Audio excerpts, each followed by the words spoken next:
Hi, everybody. My name is Carla R, and I'm an alcoholic. Thank you, Teresa. She knows from where we come, you know. You heard her Friday night. And, we love you, Carla. We love you. woo!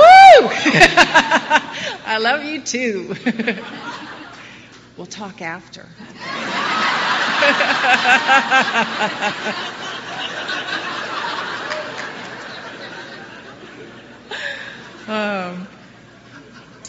Well, I come from a little town in Los Angeles, or California, called Tujunga, which is a suburb of L.A. And in Southern California, we like to call ourselves the Mecca of Alcoholics Anonymous. Well, I'm going to have to go back there tonight and let them know that there are about 8,200 people in Minnesota that would beg to differ with them.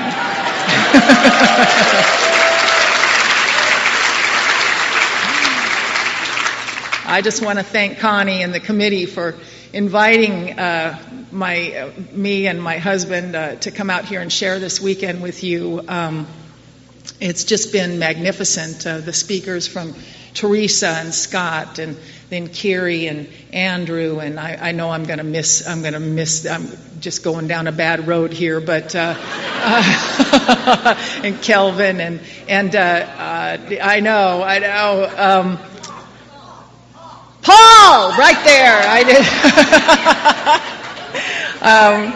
did. Yeah, and you know, okay, I'm not going to do that, but and then Bob and Chuck yesterday were so inspirational with their history talk on how this got started, and you know, we are responsible when anyone anywhere needs help and reaches out. We're there, and there are so many different ways to do that. My sobriety date, September 25th, 1987, in that's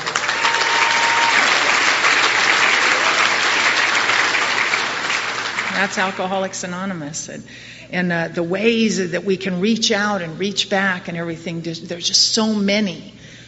So I've been inspired, and I'm going to go home full. And I want to thank my loving husband for coming out and taking his weekend to come out here and support me and just be here for me. I was 21 years sober and 51 years old when he and I got together. So I'm glad when I got to Alcoholics Anonymous, I wasn't standing around tapping my foot waiting for that one to happen. You know what I mean? My boyfriend's going to be here any minute, you know. I can't stay sober if I don't have a boyfriend. But it's funny about perception. You know, when my first year, it seemed like lots of people in my first home group, they'd get a year, they'd meet the love of their life, get married, and go to law school. And it just seemed like that was the fast track in Alcoholics Anonymous or something, and it wasn't happening for me. You know, in fact, I forgot that I was still married, and it took me 4 years to pay for the divorce. So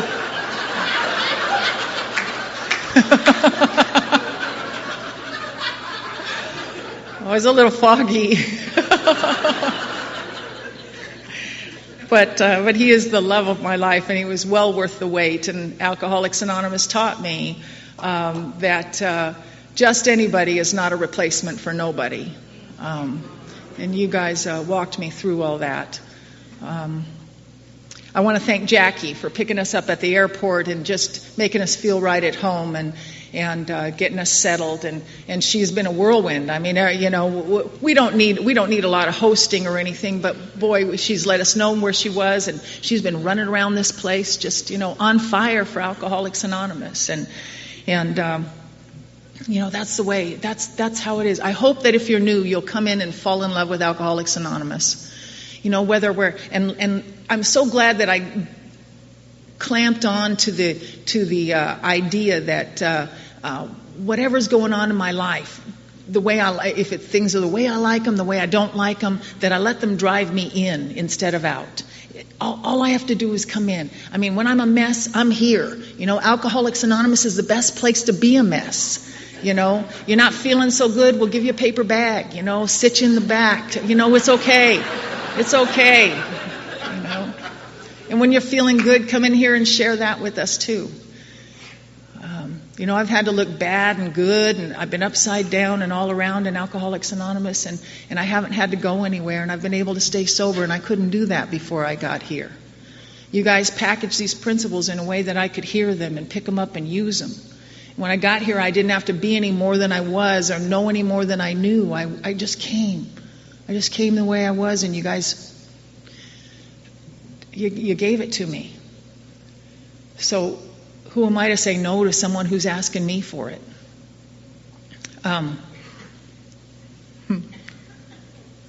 When I got here, I thought it was very important, like a lot of people have said this weekend, that I figure out why I'm an alcoholic. Is it my crazy, dark, dramatic, violent, perverted family? If you had my family, you'd drink too. I've been in AA now long enough to know that there are people who live far worse lives than me, and charm childhoods as well. You know, charm childhoods, and they sit right next to me in the meetings of Alcoholics Anonymous. There are people out in the world who lived like criminal minds, violent lives, you know, just unspeakable. And yet when they pick up a drink of alcohol, it doesn't do for them what it does for me. So they've had to find another way to get through that. So it's not circumstance like that made me an alcoholic. It shaped the way that I look at things. It gave me an inventory, that's for sure. It didn't make me alcoholic. What makes me alcoholic is that allergy of the body and that obsession of the mind. Once I start to drink, I can't guarantee if I'm going to have 2 or 22. And once that habit is formed, it's well established in me, that's all I can think about. So in the end, for the last few years of my drinking, I'm either drinking or thinking about drinking. I'm drinking or thinking about drinking. It's all I can think about when I'm not drinking. And I don't know how to get out of that. I don't want you to think my childhood was all bad anyway. I had a great time in elementary school. 4th, 5th, and 6th grade were just terrific. I had a great time. I was a new kid on the block a lot. My mother was a single mom of two daughters, and we moved around a lot for the rent. And so I found my way in. I was kind of an outgoing kid. I don't know if I was a people. I hate that term, people pleasing. I think that we should use self-seeking. That's what it is. And our friend Ron says. And while you're using that term, if you can find anybody who you actually pleased as you were going about that, that might be a journey worth taking. But I found my way into these school situations just by figuring out, what are we doing here? You know, are we running track? I got to be the first. Are we doing school politics? I got to be president. Are we doing academics? I got to know all the answers. You know, I had to be the first and the most and in charge and on top. You know, and by the time 6th grade was over, I was tired and I needed a drink. You know what I mean?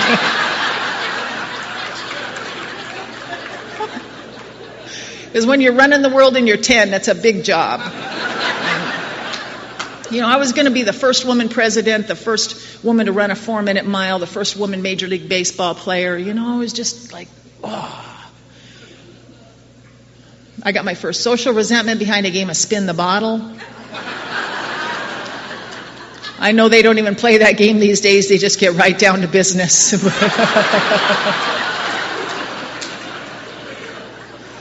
But we played it back then, and I was at my friend Leonard's house one summer afternoon. It was that summer between 6th and 7th grade, you know, going up into middle school. They call it middle school now. It was junior high back then. And a few boys, a few girls sitting in a room, and we're spinning the bottle and passing around a bottle of his dad's whiskey. And those weren't the first drinks I ever took, but these were the ones where I really started to connect the dots that alcohol would do something for me I couldn't do for myself. You know, it had an effect, and I started to catch on to that. And anyway, the bottle we were spinning landed on me, and I went off into the bedroom with one of the boys, and we were both doing the same thing as far as I could tell. But when we came back out of that bedroom, they called him a player and me a slut, and I did not think that was fair. I still don't think it's fair, if you want to know the truth.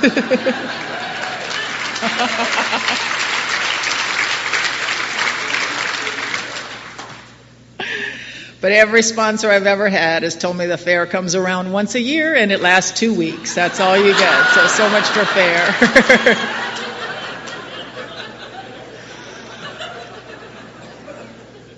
We were in kind of a conservative area.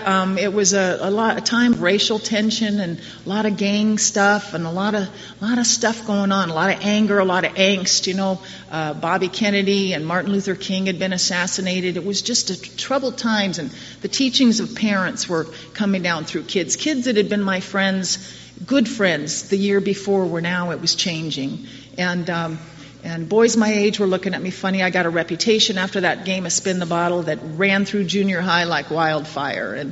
And I found out years later that I wasn't doing half of what some of the other girls were doing. But, I didn't get those principles of those unwritten laws like good girls do and say they don't, or don't and say they do, or something like that. I don't think I still get it right. But, and so I had this reputation, and the way that I am is for a while I'll fight and then I start to back away. I just set it down, I back away. My pride kicks in, my feelings are hurt, and I just back away. And I started hanging out more in the girls' room than I did in the classroom with the other girls who were backing away from their lives.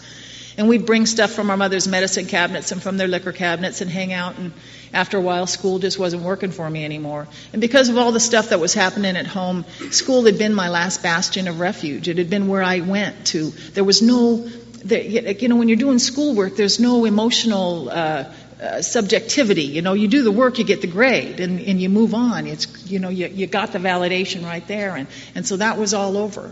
And at a very early age, any talent or gifts or potential that I had, I began to trade away for the effect that alcohol would produce, and I did it willingly. I didn't understand the gravity of the consequences, but I did. I just saw it, and alcohol was better. Alcohol did the growing up for me. Alcohol was the cool for me. Alcohol was the maturity for me.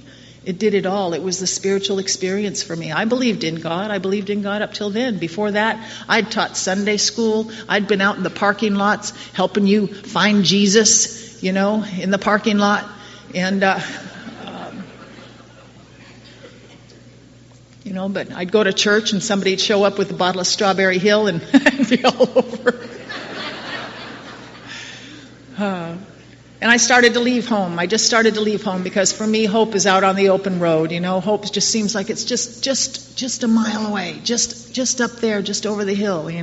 All it takes really for me is a long, slow train whistle and a Willie Nelson song, and I'm on the road again. You know what I mean? So I'd get out there on the on-ramps of the 10 freeway going east and the 101 freeway going north, and I'd stick my little thumb out and I'd crawl in the car or the truck going wherever with whoever, and I'd be on my way to somewhere else. And I love that feeling. For me, that felt like the bottle in the glove compartment. I didn't even have to have that sucker open. I just knew any minute now it was all going to be okay.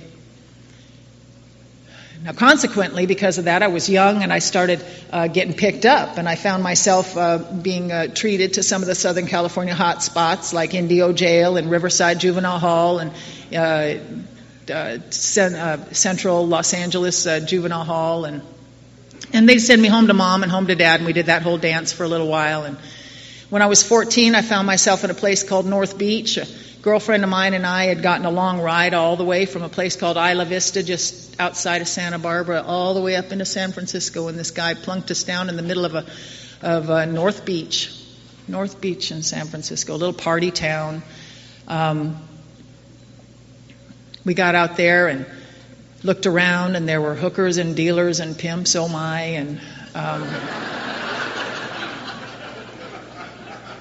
we weren't on that street 10, 15 minutes before a couple of guys approached us and offered us money for sex, and we said yes and did the next indicated thing, and boom, a whole new career path opened up for us. And I started living a day at a time in a way I've not had to live in a very, very long time. And I started letting old men stick needles in my arms, and my life began to change dramatically from there. Our book talks about our alcoholic life seeming the only normal one, and it certainly was that for me.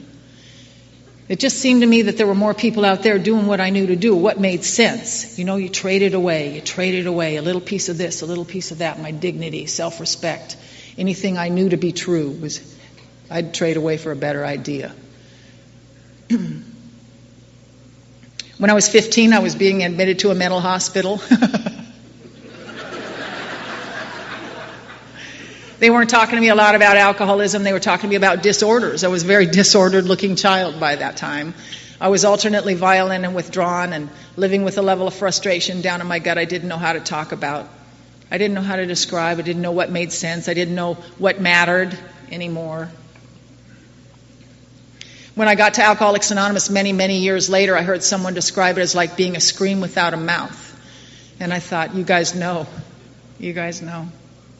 But I didn't know back then, so they were treating me with daily nutritional supplements, Thorazine, Meloril, Valium, Dalmane sleepers. That was the treatment for what I looked like. I'd become intimately familiar with 5-point restraints. You know, they didn't know. I didn't know. You know, they find out by trial and error as well. And I didn't know how to tell the truth. I didn't know what the truth was. I didn't know what the questions were. It wasn't until I was tired enough and out of ideas enough that I came crawling into Alcoholics Anonymous 14 years later. You know, picked up the tools you handed me. And when I started to use them, they worked. That's how I know I'm alcoholic. That's the only way I know. But I had to be, Father Tom always says, you got to be pretty sick and tired to find us interesting.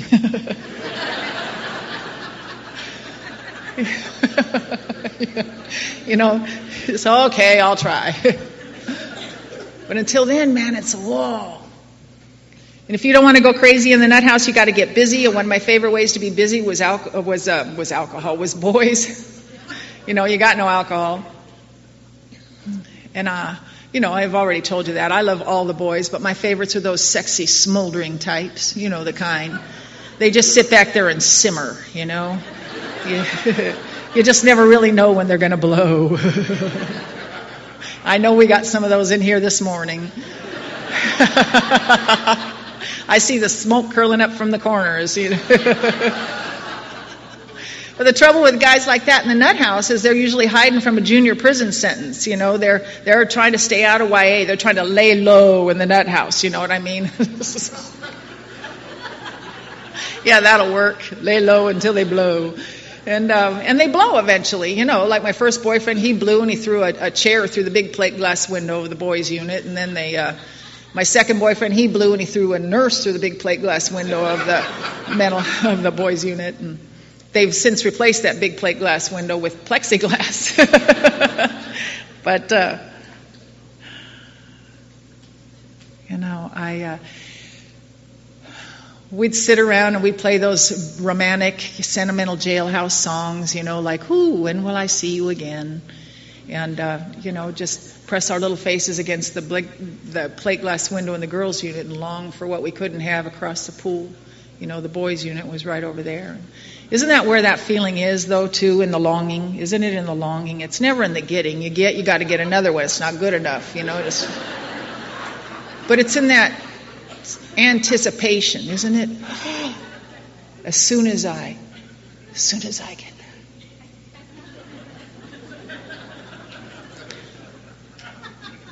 But I remember one afternoon sitting outside on the smoke break bench watching my boyfriend Terry being cuffed and escorted off by security. He's the one who threw the chair through the window, and he's gone, he's going, he's out of here now.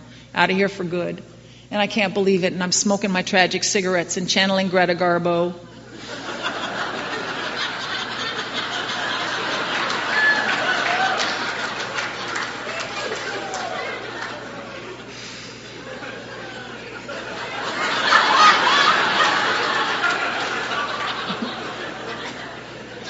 And just inside, you know, I've always thought I should have a soundtrack to my life, you know, music playing in the background of all this drama.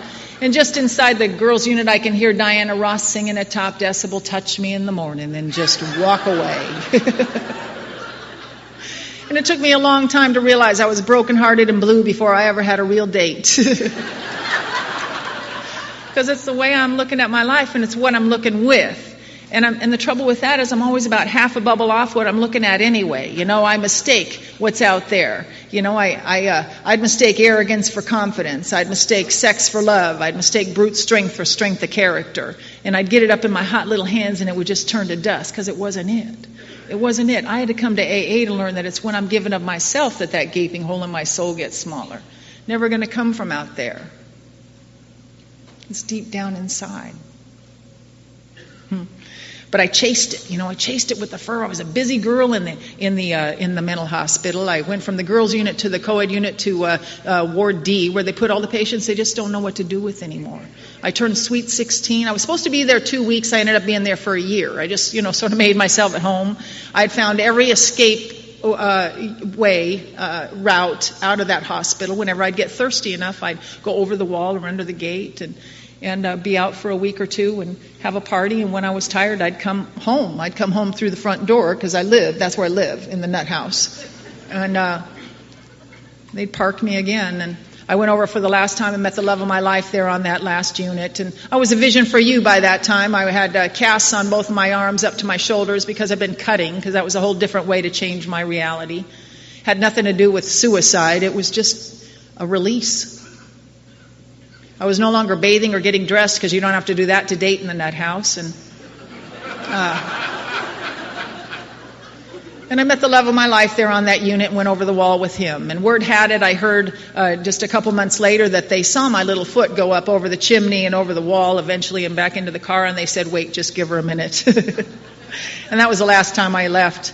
I'm back in juvenile hall and waiting for placement, sitting in front of a judge, waiting for placement. My dad used to say, they're just trying to buy you some time, Carla. And perhaps they did. Perhaps that's what happened. I'm one of 2 remaining siblings in my family. We had out of 4. One died of suicide at 17. The other died of drug addiction at 30. And my youngest sister is in Wisconsin now, and she's just had a double mastectomy, and she can't stop drinking. No matter what, she can't stop drinking. So most of my adolescent life was in one rehab or another. They're just trying to find the thing, right? And sometimes I'm in and sometimes I'm not. I can walk the walk or talk the talk inside, and I tell you everything you need to hear. And I went into the rehab that was kind of based on Synanon was working, way back then. And so they had this adolescent program where you wear signs, and 2 very prophetic signs they made me wear. The first one they made me wear was, I think I'm tough, but I'm only a cream puff. And the next one was, know it all starts again. And I hope I never forget that one. When I think I know it, and when I think I know, I got no chance of learning what really is. So I ended up in a girls' home at the end of all of that. I was 17, and I met my roommate, and we were on the same page. Here's where I just want to tell you that I've always believed in God. I told you a little bit about that earlier. I believed in God. I never doubted that there was some great power that runs in and around and through us. I felt it before I ever had a resentment or ever had a drink. I was very, very young, 3, 4, 5 years old, laying in my bed. I knew there was something. But I just couldn't stay tapped in. I just couldn't establish and maintain some kind of good relationship with that. And I didn't understand it. And then the more ideas that would come at me, the more confused I'd become. And when alcohol came in, man, it just smoothed the edges over all of that for me. It seemed like it hooked me right back up to that spirit that I knew. And the trouble with that is, like Teresa said Friday night, then it dumped me. And that's why I'm here. Alcohol became the power, and then it dumped me. And I had to find a power bigger. Because even though it dumped me, I was hanging on to its ankle. Please. I tried it all. I was born into a Southern Baptist home, and that religion worked very well for my mother till the day she died just a few years ago. Worked very well for her. I couldn't hear it. We always talk about how they don't have it. No, they have it just fine. Kelvin said it last night. We're on the short bus, man.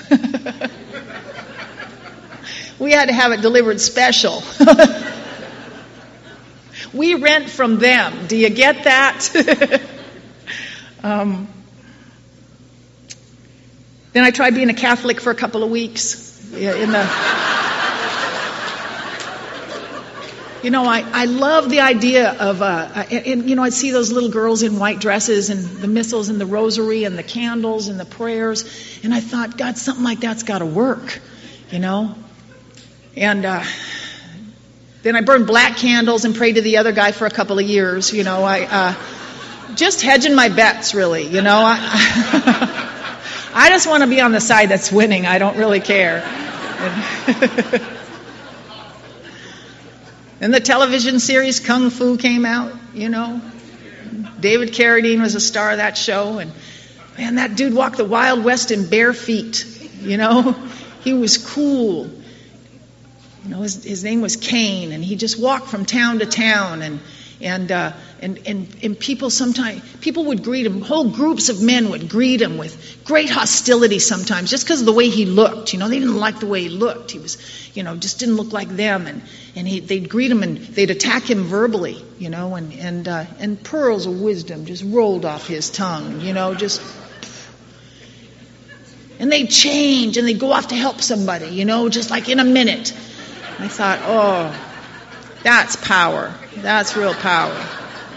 And then he'd walk to another town and they'd greet him with great hostility again. And this time they'd attack him physically, And when they did that, he kicked their ass.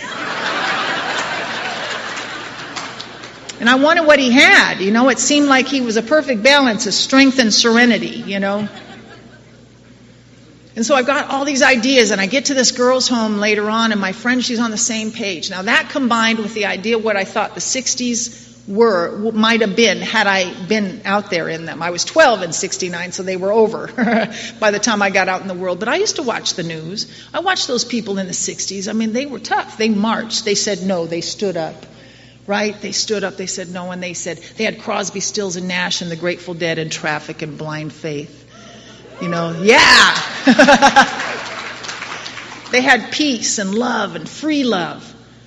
And I wanted what they had. And so my friend, she's on the same page, my roommate in this girl's home, and we're talking to our friends, and our friends said, yeah, man, those people, San Francisco's gone to sea, but those people moved to Oregon. And we said, there's people, and they're in Oregon. So we went out the second story window of that girl's home and down the tree and into Randy's truck and off to Oregon, where God might be. And life was supposed to change from the outside in up there, We went up there and we were going to live off the land, and they rented a little house in the Eugene, Springfield area, and they let me come with them, and we planted a garden in the front yard, and that's where I learned that when they talk about hoeing in Oregon, they meant with a tool.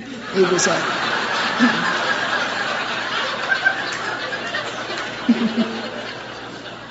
it's a whole different deal. Two things happened to me that I couldn't see while it was happening, of course, but I saw it later. And one was when we couldn't always drink the way I needed to drink up there. I was trying to lay low, too. I didn't want to go back to lock up. I just wanted to be unnoticed and kind of wander through the world, untouched anymore.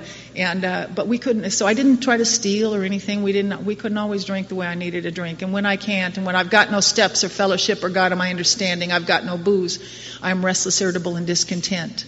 And my life becomes quickly your fault.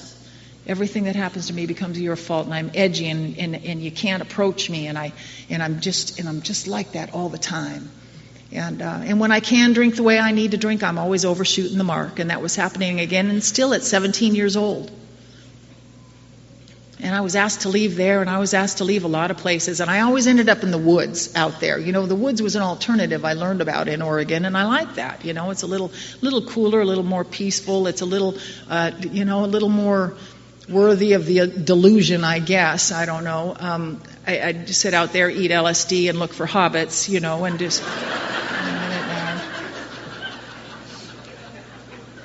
hoping.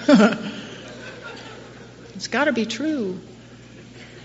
I ended up back down to my father's house against his better judgment, and he let me stay there for just a few months. And now my father, he comes from a long line of alcoholics, and his father was a violent alcoholic. My father's an untreated Al-Anon, and he does not like the idea of being detached. He thinks that we're trying to tell him not to care. And but he had this beautiful liquor cabinet in his den. And he never drank from it, so I figured it was there for me. And every morning we'd get up at the same time, and he'd take off for work, and I'd go sit in his den, and I'd drink from his liquor cabinet until he'd come home in the afternoon, and he'd see me sitting in the very spot he'd left me that morning.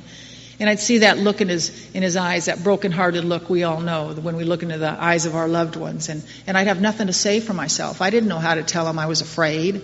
I didn't know how to tell. I didn't even know that was what I was. I didn't know how to tell him I didn't know where the last few years of my life had gone.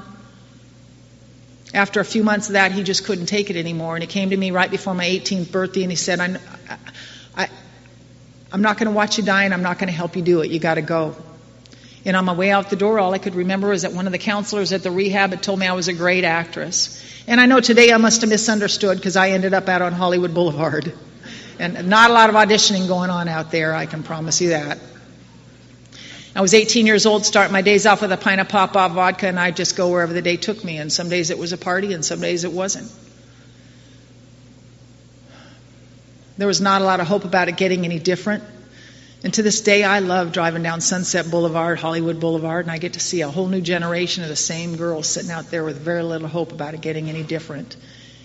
Only now I get to say a prayer of gratitude for myself and a prayer of hope for her, that maybe someday she'll get to find what I found here in AA, if alcoholism is her problem.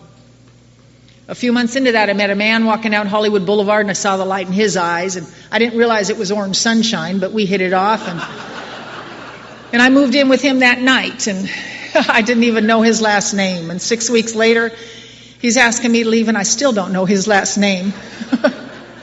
But I like to bring him up because years later, he was on my 8-step list. He was someone who I barely got the writing done when I knew. We just got some of those people we know. We're ready, willing, able, boom. I know what I need to do with him. And he'd been nothing but kind to me. He had his own problems, but he had been nothing but kind to me. And I went through his life like that proverbial tornado in 6 weeks.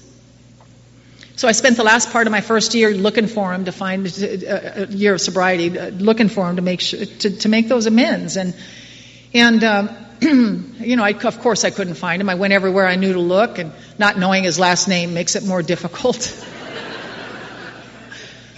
But there was something in my heart that took that search, and on that search, when I went to this one place where we had lived, it was right off of Highland on Camrose, right behind the Hollywood Bowl, and there was a little section of houses there. And the day that I went there, just to ask around about them, they were having a big old yard sale because they were getting ready to transform that little neighborhood into the administrative offices of the Hollywood Bowl. And I felt like it was just, doing my 8th and 9th steps, such a symbolic idea of transformation for me. I got to go, and they were moving on, and so was I. And so I went back and told my sponsor that, and she said, "You got to stop looking for him now. You're being unproductive. You're kind of chasing your tail. If you're supposed to find that guy, you'll find him, but in God's time, not yours. So leave it alone for now. There are some things you can do in the meantime. Go about your business, try to finish your other amends, but you can change your behavior now. Start by trying to be a friend to a man in a vertical fashion. Why don't you start there?"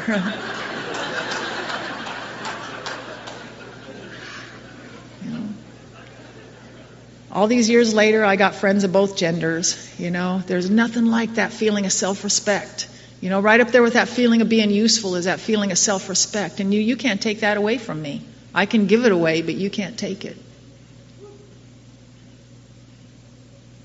Right before my 13th AA birthday, I had to go give a talk on the other side of town. It was a hot Sunday afternoon, and I didn't feel like going. And thank God you guys have taught me it's not how I feel, it's what I do that matters. I went out there, and I used to think I could blow off a dinner for 2 and not be missed, really, I just... Doesn't really matter. But don't you dare not invite me, So I went out and I gave that talk, and of course I felt better. And when the meeting was over, this man stopped in the receiving line, and he said, "Hey, where were you in 1976? And it was a guy from Hollywood Boulevard standing in front of me with 8.5 years of sobriety, and I with almost 13.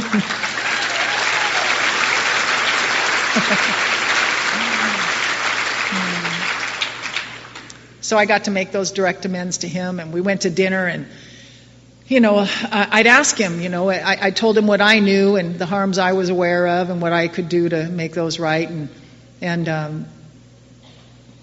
I asked him if he had anything he needed to say, and most of his sentences started with, "Are you sure you want to hear this?" And yeah, I guess so. But he said, "Carla, that's long forgiven, long forgotten. I just can't believe you're still alive." And he's right. If we're in this room this morning, we're the lucky ones. We're the lucky ones.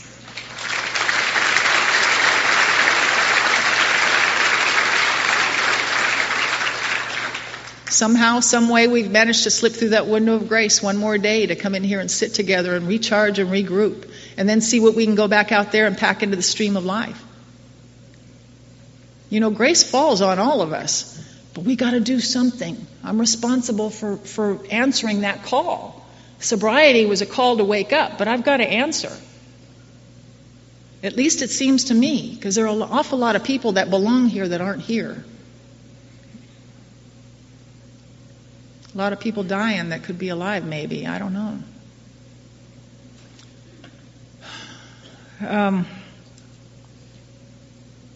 But that was a long time to come, and I left Hollywood, and I hooked up with. I love to be with those guys that you pay the high price for being with them. There's there's this much payoff and that much price. It just seemed like it's worth it or something, or it's just no fun if you're not hurting, or I don't know what it is, but. I hooked up with another guy from another rehab, because that's where they keep the boyfriends and girlfriends, We're both loving the idea of peace and love and all that stuff. We just couldn't stop knocking the hell out of each other really long enough to implement the principles fully of peace and love. And we beat each other up and down the California coast and pitched a tent in the mountains in southern Oregon and lived there till the rains came, and then moved into a roofless cabin just north of Grants Pass and threw a plastic tarp over the top and called it a skylight, and then the baby came, and back out in the woods again, and prayer and meditation. I tried that, meditation, and but I was drinking and taking a lot of things too to kind of try to expand and access that. And what I discovered when I got sober was that everything I'd put into my body trying to access that were the very things that blocked me. And then when I got sober, the only thing blocking me now is me. And that's a handful in itself. But we had this little girl, and I thought having this little girl was going to change the way I live, change the way I look at things. I love this little girl. I loved her. But we all know that alcoholism doesn't care who you love. It's supposed to be a little girl, everything else. And it became booze and little girl and everything else. And then booze and everything else.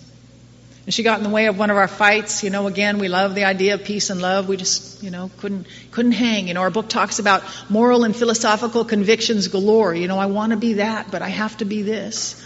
I don't know how to get from here to there. I swore I'd never be this. And I'm this more than ever.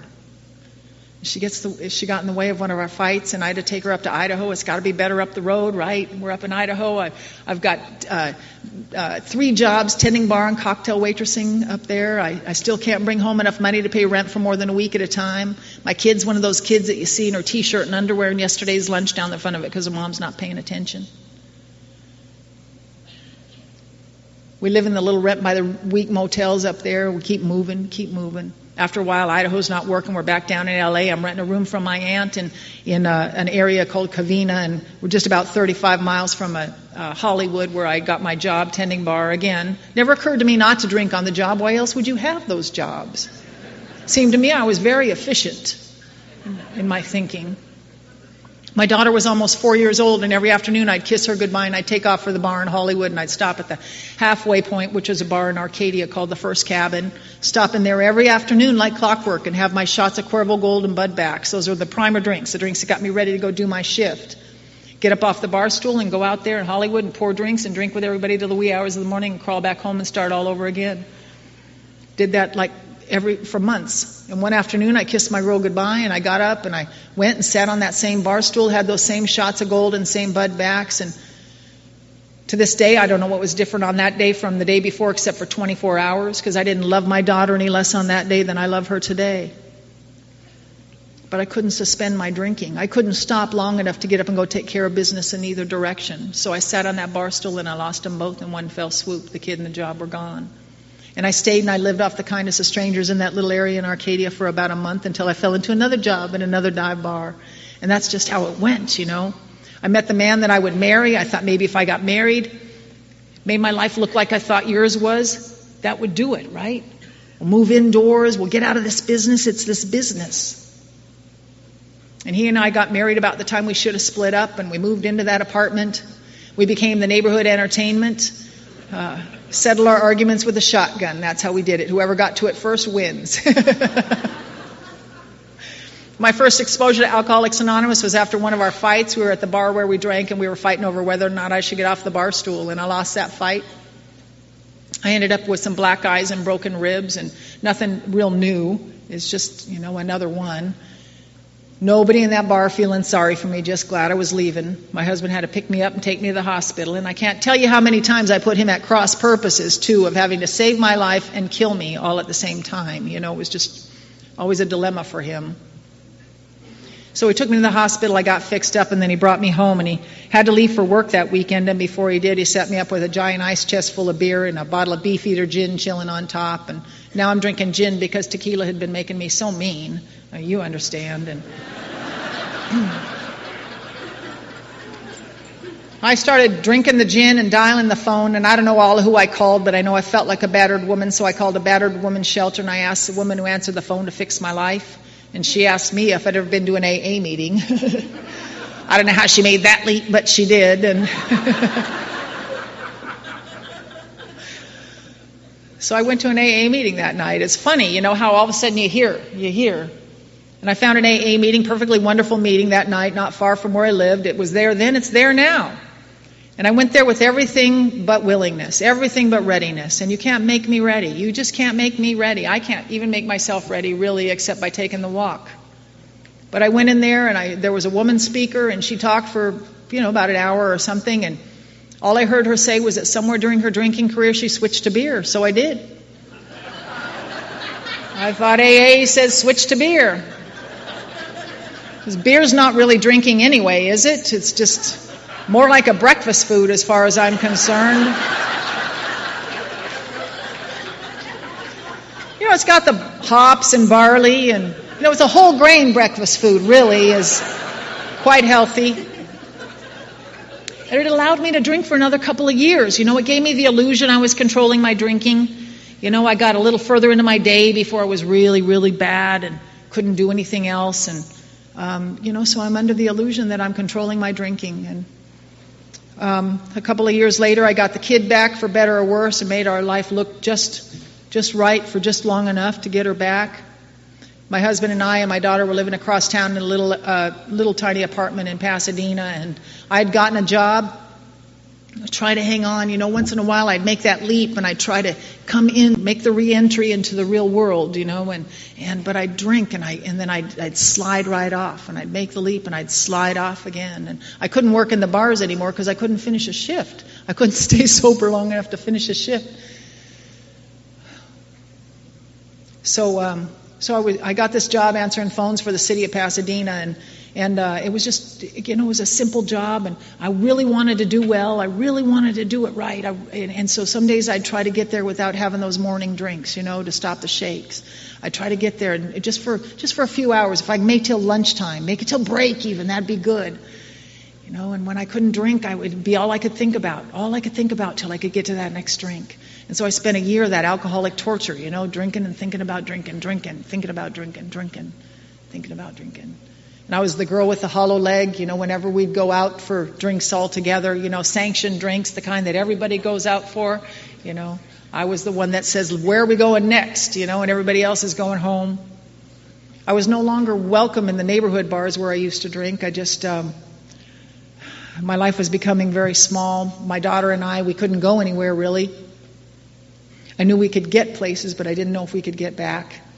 So our life just got real, real small. And we were there about a year until we had one more of those fights, my husband and I, one more Saturday afternoon with the cops in the driveway one more time, and the neighbors peeking out the window wondering what's going on at Charlie and Carla's house one more time. The kid's over there in her unkempt hair and her mismatched clothes, and she's looking at me with that look, that fear in her eyes, just one more time. Our friend Mickey says it's not the yet so much that used to bother him, it was the oh no, not agains. Oh no, not again. And I didn't have anything to say for myself. The cops left for the last time, the husband left for the last time, they took the gun, everybody's gone, it's me and the kid and the booze, and I can't stop drinking. I can't stop drinking. And I see my life falling down around me, and that's not it. I can't stop drinking.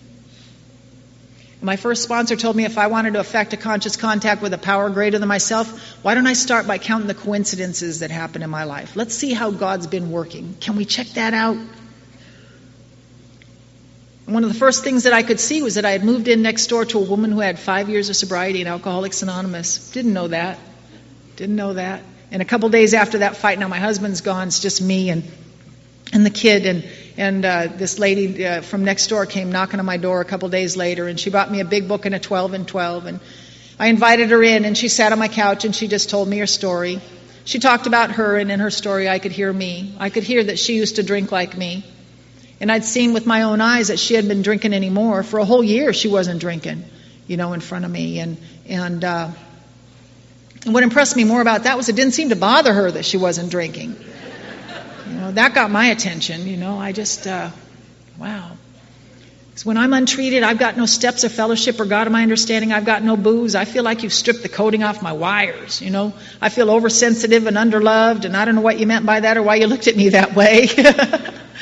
And my head closes in on me from there. It just gets so loud. Sooner or later, I've got to look at that first drink. I've got to start eyeing it. I've got to start, thinking that's an option. Even though I know that I can't guarantee if I'm going to have 2 or 22. Even though I know that trouble I don't have to invite trouble anymore. It just comes to visit me unsolicited. Even though I know all of that, I'm going to have to take it. Even though I know that window of relief gets smaller and smaller and smaller, I'm going to have to take it. It's got to be a good 10 minutes anyway. So I don't know if her 12 little thinly veiled Sunday school sentences are going to have any effect on me in the face of what I'd become. I just didn't know. It seemed like I'd heard them all before, It just seemed like too pale, But I was sick. I was getting real sick. And I didn't stop drinking that day, but it was about a week and a half later. I just didn't go back and buy any more booze. And the kid was somewhere else. I think she was at her dad's. And I just didn't go anywhere else and get any more booze. And I stayed home and I shook it out. And I saw and heard things that weekend and I just spent the weekend alone, and into Monday and into Tuesday, and by Tuesday I was stark raving sober,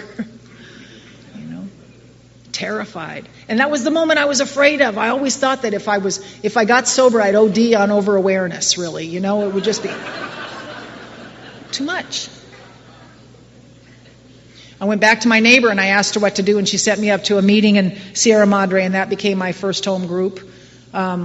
I went up there, and the hope I heard in that meeting that night came in the form of small talk. It just came in the form of small talk. I sat way back by the exit sign, back by the door, and I watched you guys, and you seemed to care about each other. You were asking each other how you were doing. How you doing? Didn't you have a job interview yesterday? How'd that go? Didn't your kids start school? Didn't you start school? How'd that go? Did you have a job interview? Did you get a sponsor? Do you need a big book? How you doing? How's your lawn? Your lawn?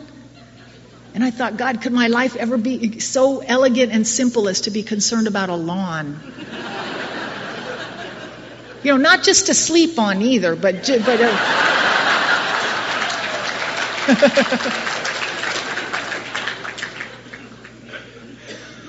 And it's said over and over and over in these rooms. I don't know. I couldn't, if I had to put a formula to it, I don't know if I could, but there was stuff going on in that room, and I stayed sober till midnight.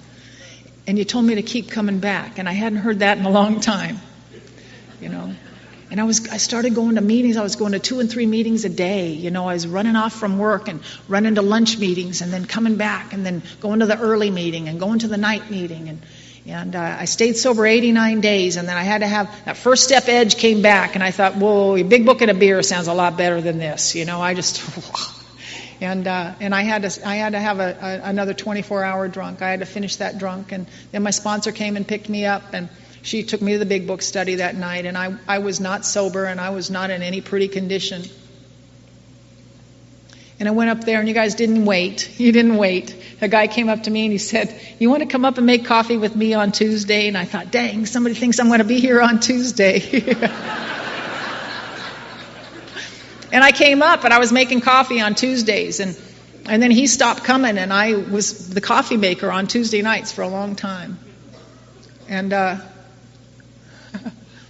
I love that coffee commitment. I love these little jobs we get in meetings, I'm responsible. That's what I could do. That's what I could do to be a part of the meeting. That's what I could do to be part of the group. That's what I could do that would get me in. That's what allowed me to be in and be purposeful without actually having to talk to you very much, too. I was very busy making coffee and stacking packets. and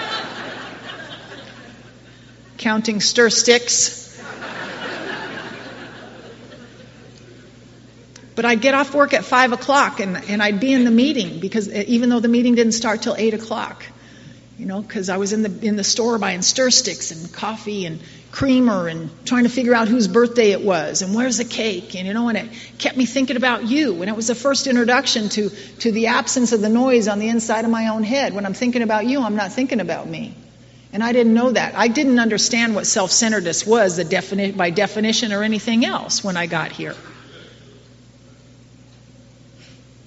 But to experience it, to experience the lack of self-centeredness just for a few minutes, I want more of that.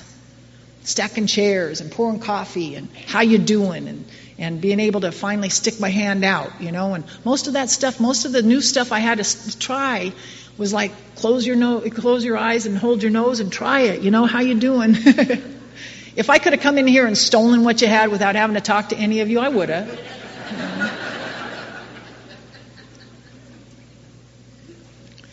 And then I started taking the steps with my sponsor, and I was showing up. And my first round of amends happened with my family. I was about 9 months sober, and coincidentally, when the obsession to drink was lifted from me, all of a sudden I looked around. I hadn't thought about drinking. That horrible obsession was not on me like it had been. And my family required a lot of follow-up on making amends. I mean, a lot. I'd followed up on breaking their hearts for a long, long time, and so and we're it has gotten increasingly better and better and better. To this day, though, there's not one member of my family who'll stand in the doorway and say, "No, please don't go to the meeting tonight." That never happens in my family. But one of the first texts I get on my AA anniversary every year is from my daughter.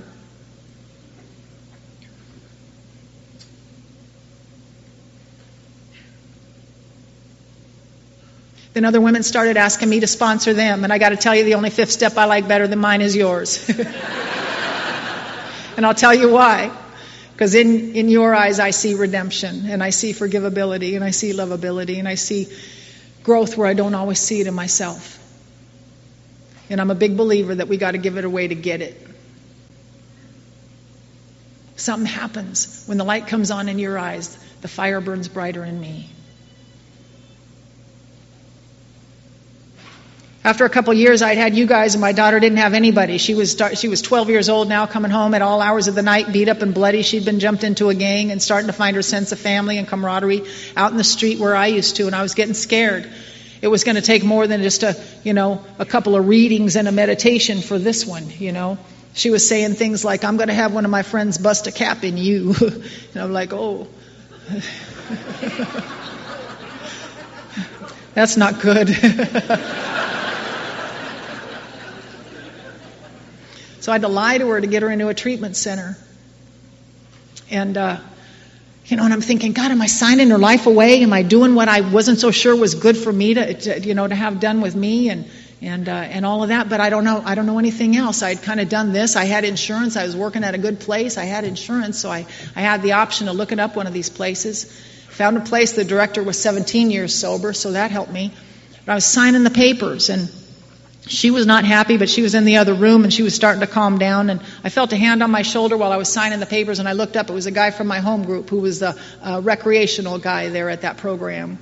And I thought, somebody's going to be here with my daughter. Billy S. in Las Vegas says God sees around corners. God sees around how all of this stuff is supposed to work out. I just take care of the footwork, and he takes care of the results. And I don't know. I'd been picking up young adolescent girls from the treatment center over near where we lived on Saturdays for a couple of years and taking them to meetings on Saturdays. Now somebody was going to be taking my daughter somewhere. And she was in that treatment center for about 6 months. And in the meantime, I was going to work and showing up when they asked me to, just doing the footwork. That's it. That's it. They told me mountains are moved a spoonful at a time, and every day is my best spoonful. That's it. That's all I got to worry about. But it's got to be my best spoonful. And she got out and she wanted to go live with her dad for a while, and I had to step out of the way and let her go do that. And while she was gone, And it's been said over and over and over here, I live on a foundation of Alcoholics Anonymous, and Alcoholics Anonymous does not remove the problems from my life. It allows me to live my life, awake and alive, and facing them head on. So I'm 5 years sober, and I came home from the gym one night. I've gotten better jobs, it just, rolling along in AA, active, and taking the steps. And I come home from the gym one night, and I took my shower as usual. I always find it necessary to tell you I showered after the gym, just so you know. And I went to bed, and in the middle of the night I woke up, and there was a man standing over my bed with a knife to my neck and his hand over my mouth, and he said, "Don't say a word or I'll cut your head off." And he took the telephone cord and he tied my hands behind my back, and he raped me and he robbed me that night in my room. And at 5 years of sobriety, I want to tell you that I had a much bigger God than I got here with. I told you about all the disjointed ideas about God that I'd had before, and when I got here, I kind of laid them all out and didn't know which one to take. And a lady named Susan said, "Why don't you just call him God and let him get as big as he needs to be in your life? Just call him God and let him go from there." And at the end of the chapter to the agnostics, it says, "When we drew near, he disclosed himself to us." So it's my job to draw near in any way, whatever way. Emmett Fox then says that we're a spark from the same fire. I've got God's DNA. God's got no grandchildren. And I'd hear that. And then I heard, is God everything or is he nothing? What is our choice to be? And if God's everything, there's nothing else. I'm a part of that. So at 5 years of sobriety, there's a man on my back in the middle of my room in the middle of the night, and I've got a God, and I don't know how things are going to go. I know things are as they should be, whether I like them or not. And I got a chance to say a prayer for my daughter if she was going to hear some bad news about her mom. I didn't know. And after a couple of hours, we got in kind of a tussle and a wrestling match, and instead of getting madder, he got out, and he left out the kitchen window, the same window he'd come in. And it turned out that I knew this guy. I'd watched him get sober 30 days before I did. I watched him get his life, his wife, his kids, and everything back, and then I watched him join the church and leave AA behind, and when he went out like that. And what I chose to learn from that is, while the big book tells us to be quick to see where religious people are right, AA is where I learned the terms and conditions of my disease. This is where I learned that I'm not one of those people who can go home after a Sunday sermon and have a glass of wine.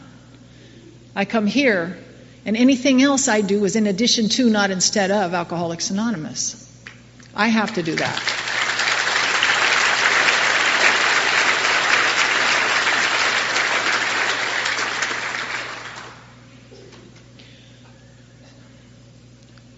So there was a trial that followed, and my sponsor told me I was going to have to forgive him. I know she's right. I know we're people who can't handle even seemingly justifiable resentments, but the guy had scared me. 5 years of sobriety, I still go to anger to self-propel. It's my self-propulsion. It's my protection. It makes me feel purposeful, like you can't hurt me. And yet again, it's like a suit that doesn't fit anymore. I can't be angry. I can't not be angry. I don't know how to be something different. I want to be that. I am this. 7-step prayer became my mantra.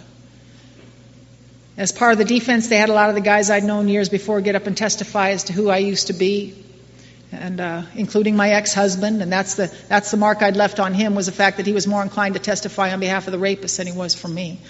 He's never been interested in any of my amends. That has to be okay now.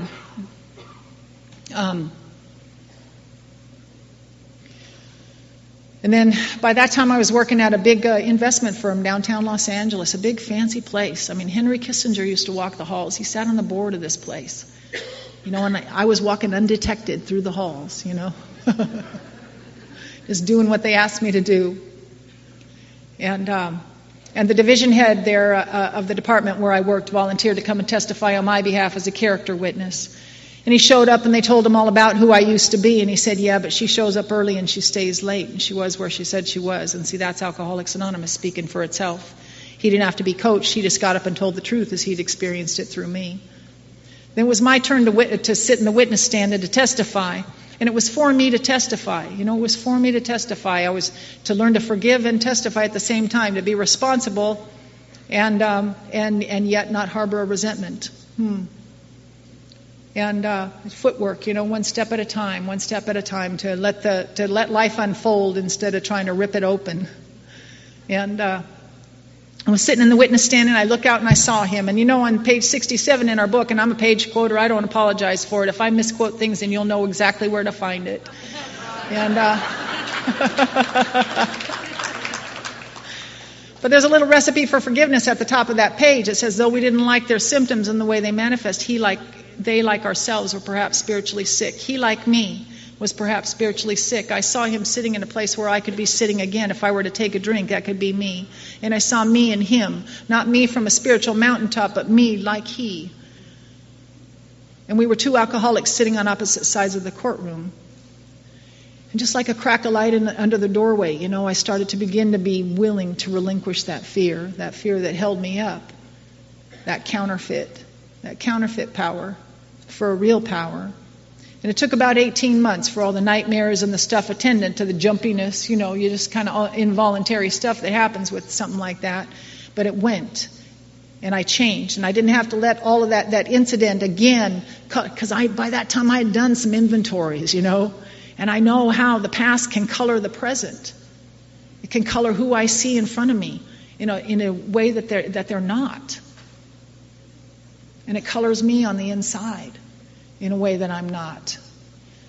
So to relinquish that was a freedom, a great freedom. And he was sentenced to 20 years and he did 17, and as yet he's not been able to stay out of prison. And the only way I know that is because I get the letters from the prison when he's being released again. And I know it works in prison because I've had the privilege of going into the prisons and talking to those guys. And I know that some of them are never getting out, and yet through Alcoholics Anonymous they found a way to be available to each other and to the people that they've harmed. The detective who worked that case came to me and he said, I don't know who you were back then, I'm not even sure I want to know, but whatever it is you're doing now, keep doing it because it seems to be working. And that's Alcoholics Anonymous speaking for itself. I brought some troubles down on myself over time. Our troubles are of our own making. I've had big jobs, little jobs, no job, lost homes, found homes. All kinds of stuff has happened in Alcoholics Anonymous, and I bring it to you. And we sit down and we have a meeting and we stay sober and find out what's next. I find out what's important, what's not important. Supposed to have the house for a little while, not supposed to have it anymore. Whole different ideas of what success really is. My daughter came back to live with me, and I got to be present at the birth of my first grandson. I just called him yesterday morning and wished him a happy 18th birthday.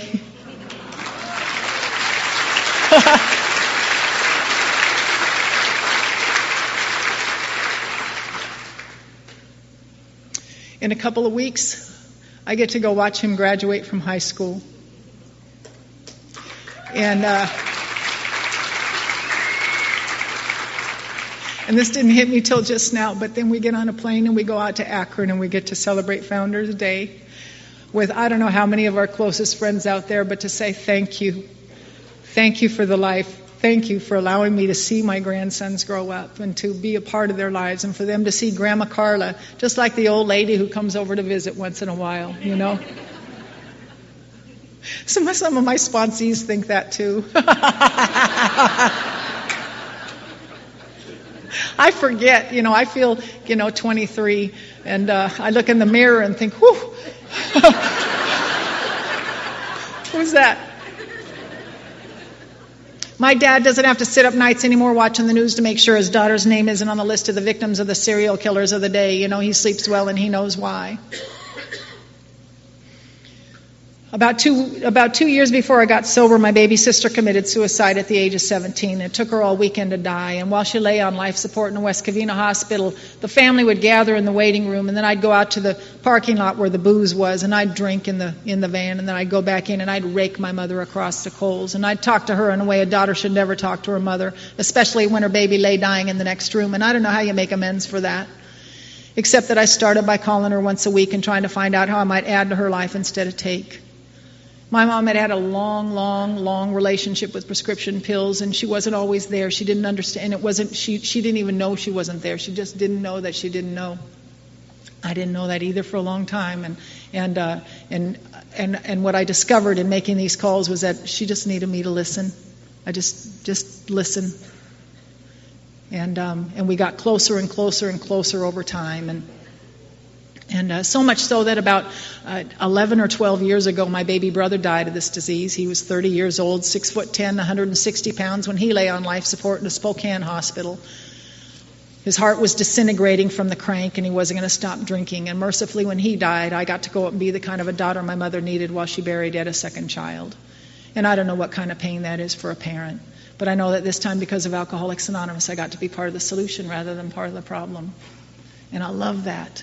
I love that when my family sees me coming, they smile and their eyes light up and they're glad to see me. I love that my mother-in-law loves me. I love that she wants us to be a part that she wants me to be a part of their family. I love that. About 17 years sober. I don't know if this has happened to any of you guys, but sometimes I tend to take myself a little too seriously. Yeah. Maybe not in this room, I don't know. But, you just get, start out enthusiastic, then it becomes real enthusiastic, then it becomes playing God, and then you're just like, yeah. My sponsees are like, I don't want to call her, you call her. Yeah. I love her, but I don't want to call her. I don't want to talk to her. Just unapproachable, I don't know. Perfectionism doesn't mean you're perfect, just means you're now obsessed with the idea of becoming so. So that makes you a lot of fun. But I've got a few minutes. I'm just going to, all my sobriety, I've had to do something physical. It kind of takes the edge off a little bit. It provides serotonin and a whole lot of other things that we go looking for in other places. But, a little exercise doesn't hurt. Quick walk around the block or something. But, I've tried, and it's a good meditation. Always been a meditation for me. Repetition in the gym, whatever. Rollerblading, me and the dolphins at the beach, You see the curb, you don't argue with the curb. The curb is.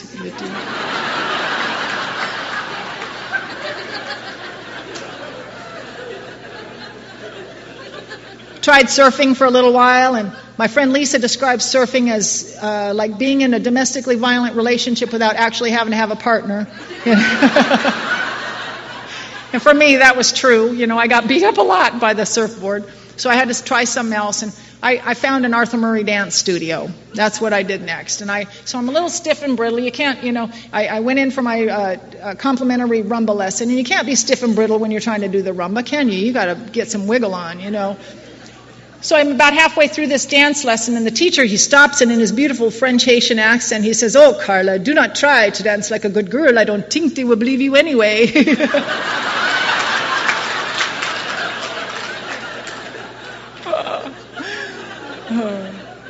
That's a true story. I don't know how he knew. But in the 9th chapter of our book, it says our dark pasts are our greatest possession. My past has been woven into a huge tapestry that is my life. It's there for those who need to see it, they see it. And yet I walk a free woman in the real world. Was that 2, Roger? 5. Okay, thank you. I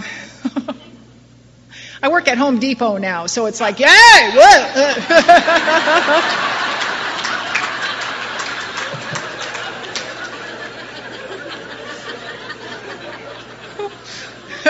There's no polite. It's just.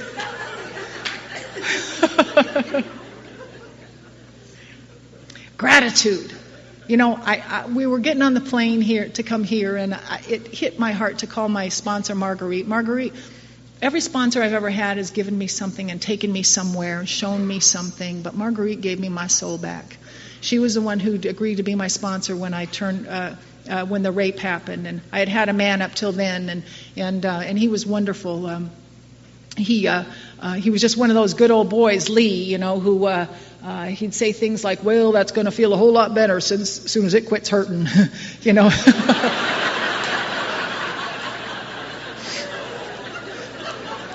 But Marguerite gave me a map to my soul, and there were times that I mistook her kindness for stupidity. And times that I took her for granted. And times I thought she's just an old lady she doesn't know, but I'll play along. And I was overwhelmed. I was overcome.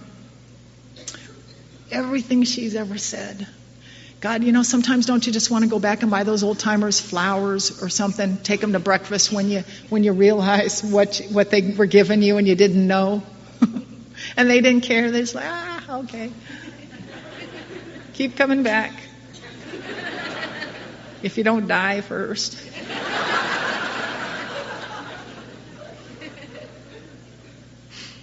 But I had to call her and thank her. God, I was on the plane. I just had to call her and thank her. Because all of a sudden it hits you, But I guess my best example of gratitude, and then I'll sit down, was when we had this little pup come into our lives a year or so ago. And we named her Sammy, and she's a little pit bull sweetie. And she came in, and Doug was in the workshop, and she was licking his toes, and he looked down, and so we ended up taking care of her for a little while. And this is what she showed me. Every day I'd get up and I'd go get her food. I'd go fill her bowl up with the food, the same food she saw last night and yesterday and the day before and the day before that, same food. And I'd set it down in front of her, and she'd look at me, and she'd look at the food and look at me, and like, we're gonna eat.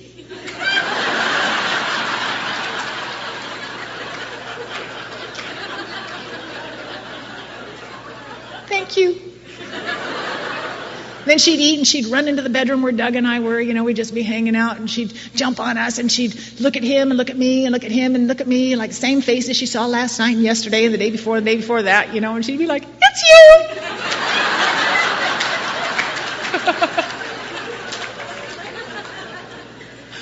Then she'd hop off the bed and run out in the backyard, and she'd run around the yard, the same yard she saw last night, the day before, and the day before that. Goldfish mentality. Ooh, a castle. Ooh, a castle. Ooh, a castle. And just...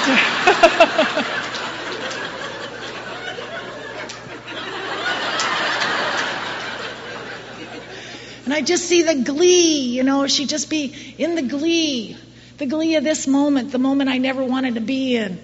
Teresa talked about it. Everybody's talked about it this weekend. This moment, the moment I was always afraid of, this moment where the God is, this is where I feel the God.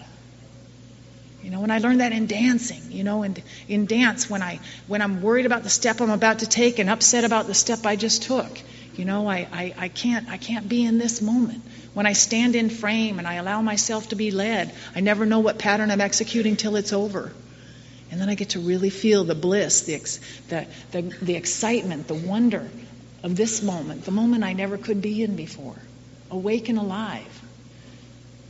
If you're new, answer the call to sobriety. Wake up, and the awakening has to continue. And I'm going to stay. I hope you do too. Thank you for letting me share.